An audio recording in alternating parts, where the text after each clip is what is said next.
오늘 우리 그리스도인으로서 새 출발하신 아남자매를 축복합니다. 그리고 귀한 자매를 아버지의 딸로 하나님 품에 안기도록 도운 우리 진변 자매도 축복합니다. 또 함께 기도하면서 응원해 주신 또 가장 힘들었던 차량 운행도 이렇게 서슴지 않고 섬겨주신 많은 교우들에게도 감사를 드립니다. 여러분, 금상첨화라는 말이 있죠. 금상첨화. 오늘 우리가 읽은 본문은 오늘 우리 아남자매가 보라 수료할 줄 알고 정한 본문이 아니고 묵상의 흐름에 따라 보니까 바울이 그리스도인 된 이야기를 담고 있습니다. 아남자매님이 보라 수료한 날에 우리 교회에서 바울이 그리스도인 된 이야기를 전하게 돼서 참 영광입니다. 바울은 하나님의 교회를 심하게 박해하고 멸하였다고 자기 입으로 그렇게 말했습니다. 돌아다니면서 교회는 다 흩어버리고 또 교인들을 잡아 가두고 죽이는 데까지 서슴지 않았던, 어떻게 보면 그리스도인들에게는 탈레반 같은 아주 무서운 존재였습니다. 그런데 살아계신 부활하신 예수님을 만나버렸습니다. 자신이 믿고 확신했던 것들이 모두 허물어져 버렸고, 예수님 부활을 증언하는 사람들, 자기가 감옥에 가두고 죽이려고 했던 사람들이 사실이었고 실제였음을 알게 됐습니다. 그때 바울은 완전히 꼬꾸라지고 말았습니다. 이런 거를 패닉 상태라고 하죠. 자신은 하나님을 위해서 최선을 다하고 열심낸 줄 알았습니다. 그것이 하나님의 뜻이고 하나님이 가장 기뻐한다고 생각해서 교회를 없애버리려고 했는데, 이제 와서 보니까 그가 한 일은 뭐예요? 그동안 아주 대놓고 하나님께 열심히 대적한 거죠. 하나님을 대적한 것이죠. 자신이 그토록 박해하던 예수 그리스도가 하나님이셨다는 것을 알게 되는 순간, 여러분 잘 들어보셔야 돼요. 하나님과 예수님은 분명히 분리된, 예수는 인간일 뿐이고 사기꾼이고 하나님은 하나님이시라고 여겼던 바울이 예수가 하나님이심을 알게 된 순간, 여러분 마음이 어떻겠어요? 바울은 죽어 마땅한 자로, 그렇죠? 하나님 앞에 엎드릴 수밖에 없었습니다. 그래서 보통 일반적인 사람이라면 이럴 때 어떻게 반응하겠습니까? 자기가 지은 죄가 얼마나 심각한지 알게 됐고, 자신 때문에 무고히 죽음을 당한 사람들이 너무 많다, 그렇게 생각하게 되면 죄책감이 이루 말할 수 없겠죠. 그 고통이 정말 나란 사람 자체가 너무 괴로웠을 것입니다. 그래서 일반적인 사람이라면 평생 자책하면서 우울하게 살다가 죽음을 맞이했을 수도 있습니다. 저 같으면 그랬을 것 같아요. 나는 인간 쓰레기야. 나는 하나님을 대적했어. 나는 죽어야 해. 반대도 가능하겠다 싶어요. 반대는 어떻게 가능할까? 지은 죄가 너무 크기 때문에 죄송한 마음, 하나님께 또 죽은 분들에게, 그분들에게 송구한 마음이 너무 커서 평생 빚을 갚는다는 그 빚 갚는 마음으로 착한 일 많이 하고 봉사 많이 하면서 살다가 죽을 수도 있겠습니다. 여러분 같으면 어떤 선택을 하시겠습니까? 난 어떨 것 같습니까? 후자이면 좋겠죠. 그런데 바울은 제3의 선택을 했습니다. 어떤 인생을 살아야 할 것인가? 제3의 길, 바로 그리스도인이 되는 것을 선택했습니다. 죄책감이 휩싸여서 평생 시달리지도 않았고, 그 죄를 책임지기 위해서 부단히 선을 행하고 노력하지도 않았습니다. 일반적인 사람이 가는 길을 가지 않고 제3의 길, 나는 그리스도인입니다, 그 길을 갔습니다. 우리도 바울처럼 제3의 길을 택한 그리스도인인 줄 믿습니다. 네, 우리도 여러분 제3의 길을 택한 사람들입니다. 그리스도인의 길을 걷기로 한 사람들이에요. 죄책감에 시달리지도 않고, 그렇다고 빚 갚겠다고 계속 정말 용쓰지도 않고 제3의 길, 그리스도인의 길을 걷기로 한 사람들인 줄 믿습니다. 아남자매가 오늘 복음 듣고 하나님의 딸로 고백한 아주 뜻깊은 날입니다. 세례만 하지 않았을 뿐인데 이미 세례를 받은 거죠. 그거는 이제 공개적으로 결혼식을 하는 건데, 결혼식은 내년에 하는 걸로 하고 이제 사는 거죠, 이제 같이. 여러분, 그리스도인의 삶을 아주 선명한 모습으로 살아주었던 바울의 고백을 오늘 보게 됩니다. 우리의 삶도 세상 앞에서 아주 선명하게 바울처럼 드러났으면 좋겠습니다. 우리가 바울처럼 나는 그리스도인입니다 라고 말할 수 있는 그런 은혜를 구해봅니다. 어떤 사람이 그리스도인인가? 세상의 시각으로 보면 그리스도인들은 좀 이상한 사람들이에요. 너무한 사람들 같고 염치도 없어 보이고 무례해 보이기까지 합니다. 오늘 사도 바울은 15절에서 이렇게 말합니다. 그러나 나를 모태로부터 따로 세우시고 은혜로 불러주신 하나님께서, 설교를 축약하기 위해서 짧게 하겠습니다. 이 말씀의 핵심은 뭐냐면 자신은 하나님이 보내주셨다는 거예요. 태어날 때부터 선택하셨다는 거예요. 듣기에 따라 착각으로 보이지 않습니까?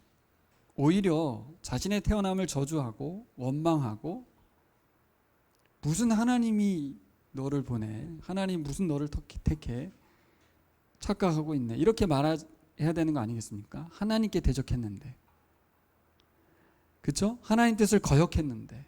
근데 바울은 뭐라고 그 입으로 말했냐면 나는 하나님이 모태로부터 선택했다. 이게 어떻게 가능합니까? 그리스도인이기 때문에, 예수님을 만났기 때문에 말이 바뀌는 거예요. 예수님을 만나지 않은 사람은 뭐예요? 나는 태어나지 않았어야 된다.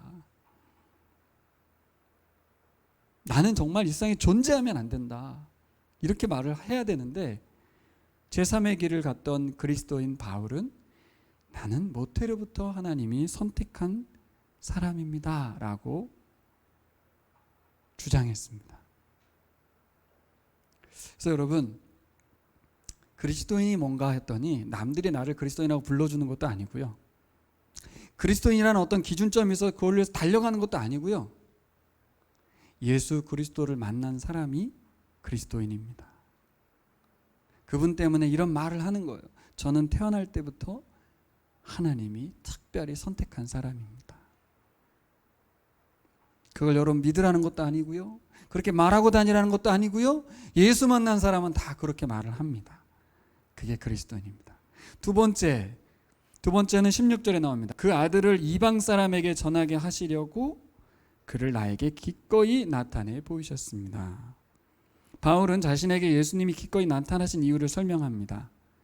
뭐예요? 나는 예수님 전하는 사람입니다, 이거예요. 저도 청소년 시절과 청년 시절에 가장 힘들었던 게, 하나님이 나를 향한 뜻이 뭐지? 그런 거 없습니다. 이렇게 말하면 좀 시험 드실라나? 막 그런 걸 기도하고 있는데, 제가 보기엔 다 사기치는 것 같아요. 하나님이 정해놓은 뜻이 어디 있어요? 딱 하나만 있는 거예요. 예수님을 전하는 사람. 그리스도인은 예수님을 전하는 사람입니다. 어떻게 전하는 사람이에요? 어떻게? 되게 중요한 부분인데, 막 전도만 한다는 게 아니라 예수님 찾아와서 이렇게 바울에게 말했을 것입니다. 그동안 혼자서 나를 대적하느냐고 고생이 너무 많았다. 이제부터는 나를 세상에 전파하는 사람으로 내가 너와 함께 할게. 저는 이게 그리스도인이라고 믿습니다. 우리는 자꾸 어떤 직업을 가질 것인지, 어떤 선교지에 갈 것인지, 누구를 만나서 전도를 하는 것인지, 이런 게 정해져 있는 듯 하지만 전혀 그렇지 않습니다.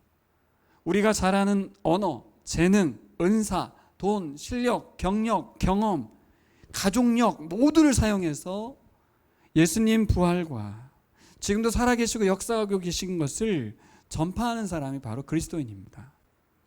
쉽게 말하면 예수님 만난 이후의 모든 삶은 예수님을 소개하는 사람입니다. 그게 그리스도인입니다. 뭘 사용해서? 나의 모든 것을 사용해서, 온 몸을 사용해서, 온 경력을 사용해서 다. 나는 왜 영어를 전공하게 됐을까? 영어로 돈 많이 벌려고 했는 건데 예수님 만나고 보니까 영어로 예수님 전하라고. 나는 왜 중국인으로 태어났을까? 네, 중국인에게 복음을 전하라고. 그리고 왜 한국어를 전공했을까? 네, 이렇게 아남자매에게, 국내에 와 있는 이주민에게 복음 전하라고. 다 내 생각엔 돈 좀 벌어보려고, 뭔가 일상에서 뭘 좀 해보려고 공부하고 그동안 노력해온 것 같은데 예수님 만나고 보니까 그게 해석이 다 달라지는 거예요. 이 모든 것이 예수님 전하라고, 그걸 활용해서, 그걸 사용해서 예수님 전하라고 하는 거구나. 그걸 깨달은 자가 그리스도인입니다. 깨달을 수 없어요. 그게 되는 게 아닙니다.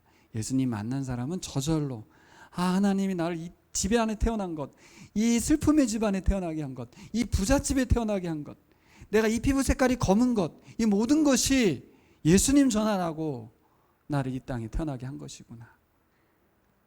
세 번째는 갈라디아서 2장 20절입니다. 그리스도인은 누구냐? 나는 십자가에서 죽은 사람입니다. 하나님이 보내준 사람이에요. 나는 하나님의 특별한 부르심이 있는 사명자예요. 이런 거 알면 영광스럽죠. 그런데 이 두 가지 아는 것만으로는 살아가는 동력이 잘 안 됩니다. 될 것 같아요. 내가 하나님이 보냈다는 것도 알고, 태어날 때부터 하나님이 나를 막 관여하셨다는 걸 알고, 또 내게 주신 재능과 은사들을 모두 그리스도의 사명을 감당하라고 준 것도 안다면 그렇게 살 것 같은데, 그리스도인이 제일 힘든 부분이 바로 이 두 가지를 알아도 힘이 안 생긴다는 거예요. 왜요?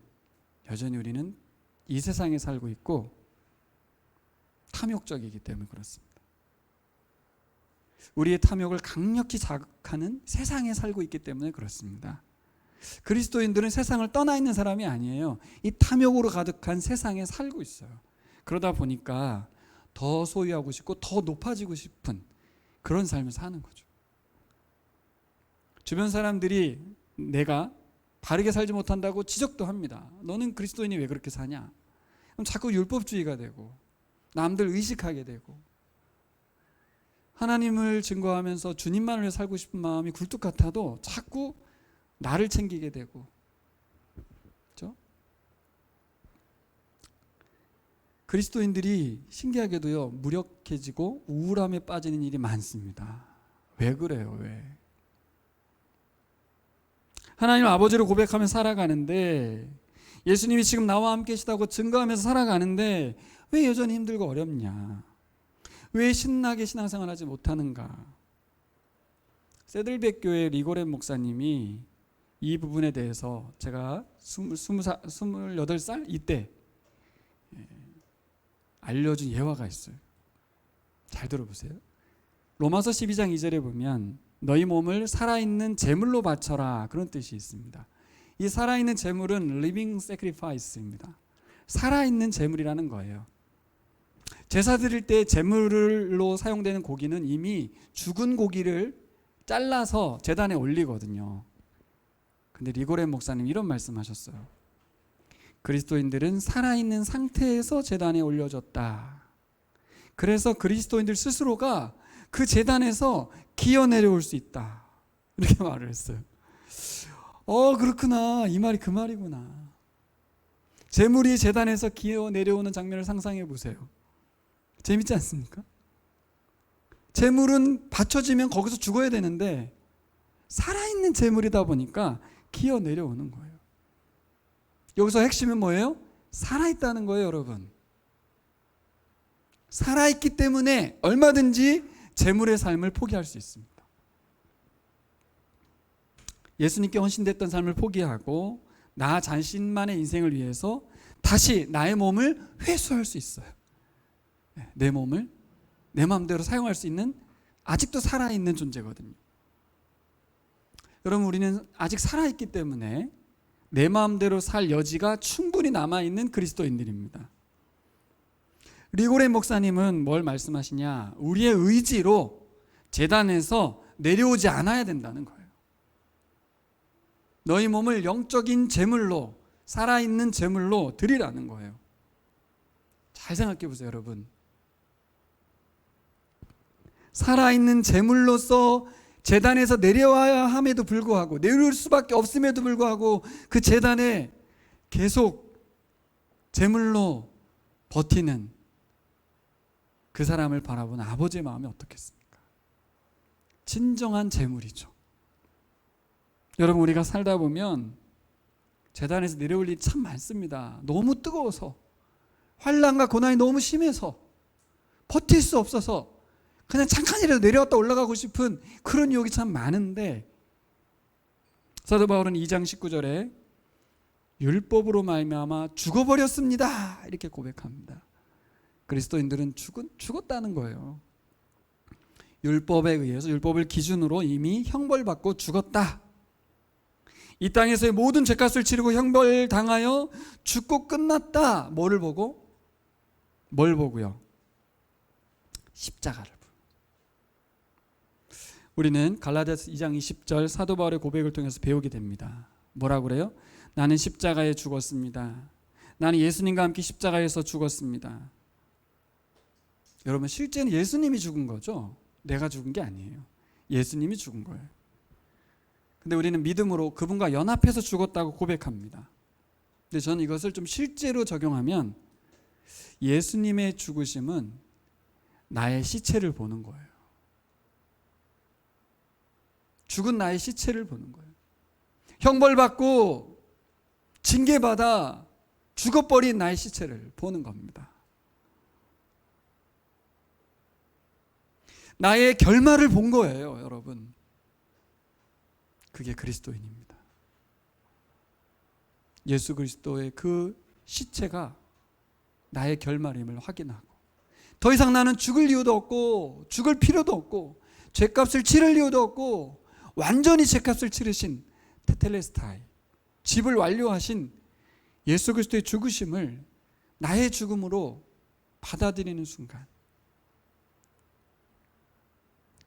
이제는 내가 사는 것이 아니라, 이제는 내가 사는 것이 아니라, 이 말이 무슨 말이에요? 나는 죽었다는 거죠. 내가 사는 것이 아니다. 그럼 뭐예요?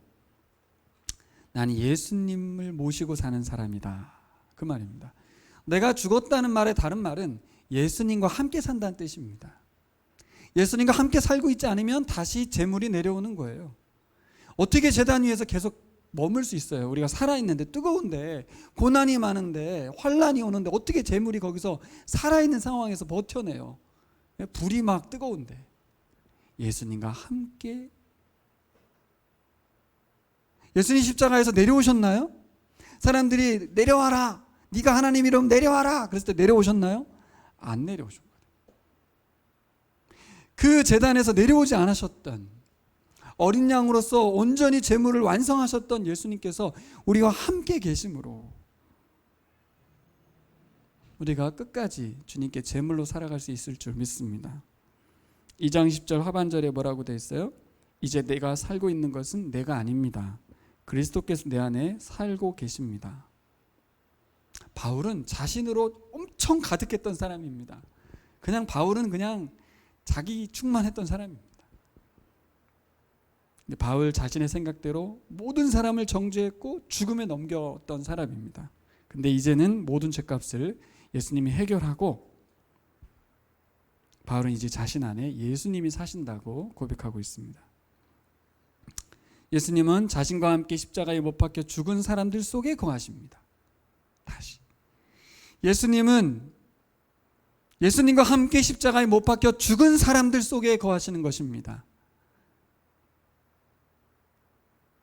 예수님의 영을 환영하고 받아들이는 사람들 속에 계십니다. 예수님이 내 안에 계시다는 걸 어떻게 알 수 있을까요? 너무 관념적인 것 같지 않습니까? 요한복음 8장 31절에 이렇게 되어 있습니다. 너희가 나의 말에 머물러 있으면 너희는 참으로 나의 제자들이다. 그냥 모시고만 살아간다는 뜻이 아니죠. 내 생각과 내 감정과 내 의지를 내려놓고 예수님 말씀을 따르는 사람, 그것을 어떤 단어는 제자라고 했고 어떤 단어는 그리스도인이라고 한 겁니다. 그래서 우리는 살아있기 때문에 내 의지로 살아있으니까요. 죽은 게 아니에요. 그래서 예수 믿는 사람들이 좀 착각하는 게 있는데, 예수님 믿으면 망고 땡, 그 위에서 하나님이 알아서 다 하고 천국도 가고 우리는 천사가 되는 줄 알지만 전혀 그렇지 않습니다. 살아있는 재물이기에 우리 스스로 내 의지와 내 감정과 내 지식을 그리스도의 뜻에 복종시키고 함께 살아가야 합니다. 논의도 하고 예수님과 다투기도 하고, 어떨 땐 내 맘대로 하죠. 그랬다가 결과도 보기도 하고. 그래서 예수님이 그래 네 맘대로 하니까 잘 됐니? 물어보면 아니요. 아 그렇구나. 다음부터는 예수님 말씀 들을게요. 그렇게 꼭 부모님하고 상의하는 것 같지 않습니까? 마지막으로 2장 20절 하반절에 보면, 내가 지금 내 몸 안에 사는 것은 나를 사랑하셔서 나를 구하시려고 자기 몸을 바치신 하나님 아들 믿는 믿음으로 사는 것입니다. 여러분, 그리스도인은 믿음으로 살아가는 사람들입니다. 여러분, 믿음으로 살아간다는 거 너무 애매해 보이지 않습니까? 뭐가 믿음으로 사는 거지? 믿음으로 살아간다는 말은 어려운 말이 아닙니다. 갈라디아서 3장으로 가면 교인들에게 어리석다고 말합니다. 1절부터 3절까지 제가 읽을게요. 갈라디아 여러분들은 예수 그리스도께서 십자가에 죽으셨다는 사실을 분명히 알면서도 남에게 속았으니 어리석기 이를 데 없습니다. 이 한 가지만 대답해 보십시오. 여러분은 어떻게 성령을 받았습니까? 율법 지켜서 받았습니까? 아닙니다. 복음을 듣고 믿었기 때문에 받은 겁니다. 성령 안에서 살기 시작하다가 이제 와서 다시 자기 힘으로 살려고 하다니 여러분 참으로 어리석습니다. 영어 성경을 보십시오. 이 어리석다는 말은 foolish, 바보란 얘기입니다. 믿음으로 살아간다는 말을 다른 표현으로 뭐라고 돼 있어요? 성령 안에서 살기 시작하다가, 그렇게 말했습니다. 율법으로 살아가는 삶을 다른 표현으로 하면 무슨 말이 돼요? 자기 힘으로 살려고 하다니, 이 말이 되는 거예요. 쉽죠? 자기 힘으로, 자기 마음대로, 자기 노력으로만 살아가는 게 바로 율법으로 살아가는 삶입니다. 그걸 바보라고 하죠. 그리고 성령 안에서 살아가는 사람들, 그건 바보가 아닌 거예요. 왜 바보가 아니죠? 우리에게 신용카드가 있어요. 이걸 수빈이에게 줬어요. 수빈이는 신용카드 사용할 줄 아나요? 모릅니다. 거기에 10억이 들어있으면 뭐합니까? 안 사용해요. 그러면서 사람들한테 돈을 꾸러 다닌다거나 빌리러 다닌다거나 성냥을 판다거나. 바보죠. 야, 그거 쓰면 되는데. 예수님이 어떤 분이신지 모르니까, 내 손에 쥔 이 신용카드가 얼마가 들었는지 모르니까, 그 가치를 모르기 때문에 그리스도인이란 십자가에서 죽고 예수님 모시고 살아간다는 것의 그 가치를 모르니까 믿음으로 안 살고 자기 마음대로 사는 거예요. 그거를 불쌍하고 사도 바울은 너무나 열받은 거예요. 왜 이렇게 바보처럼 사냐.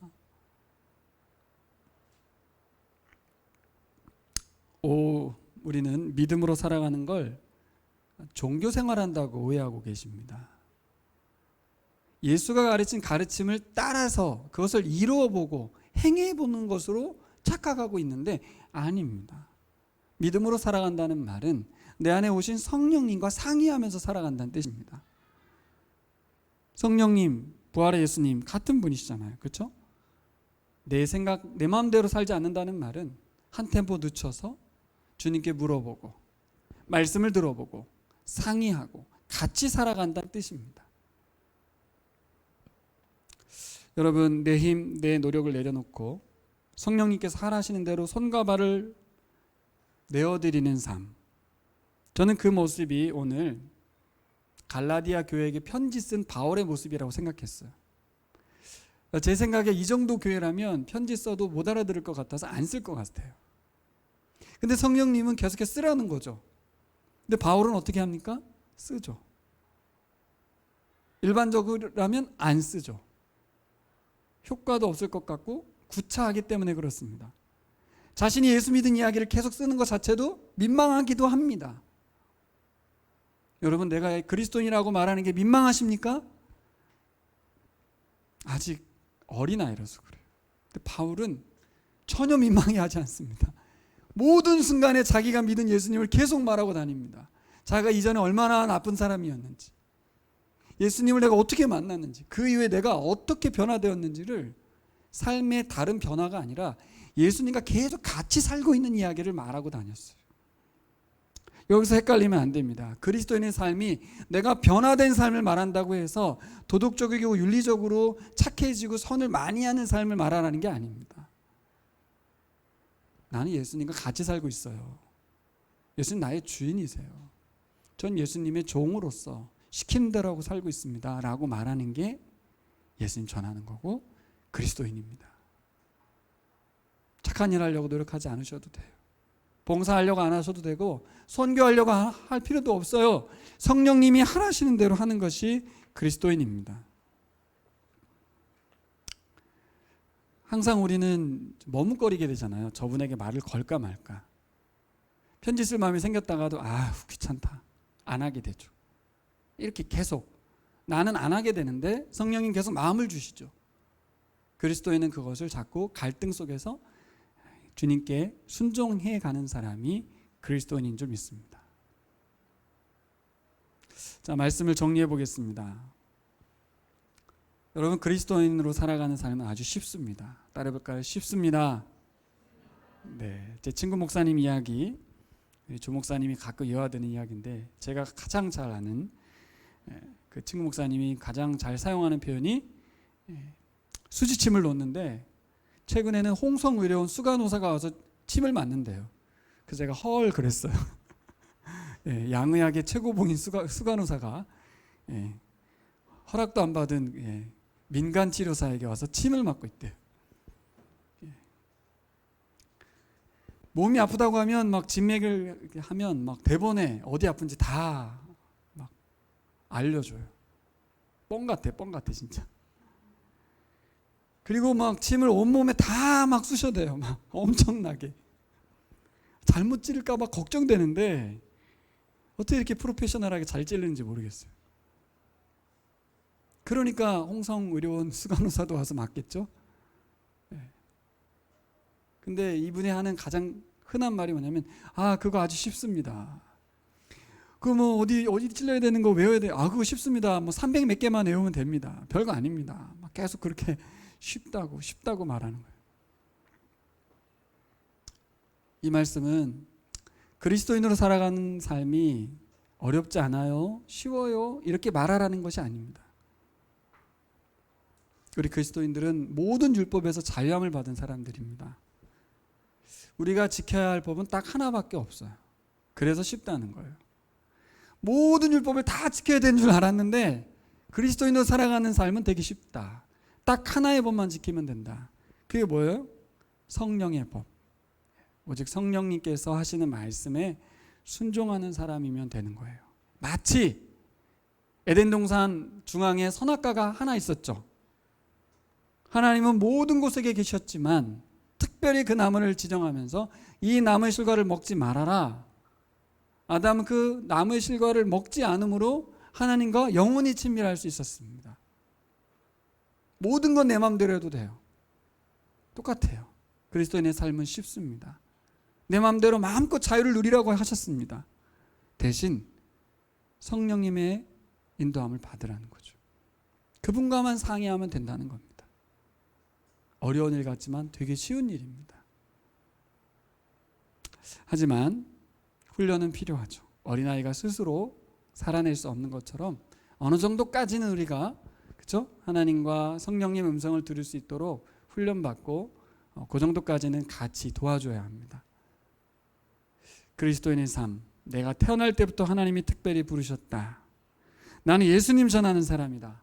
나는 십자가 위에서 죽었다. 난 예수님 모시고 살아가는 사람이다. 나는 믿음으로 살아간다. 기도하겠습니다.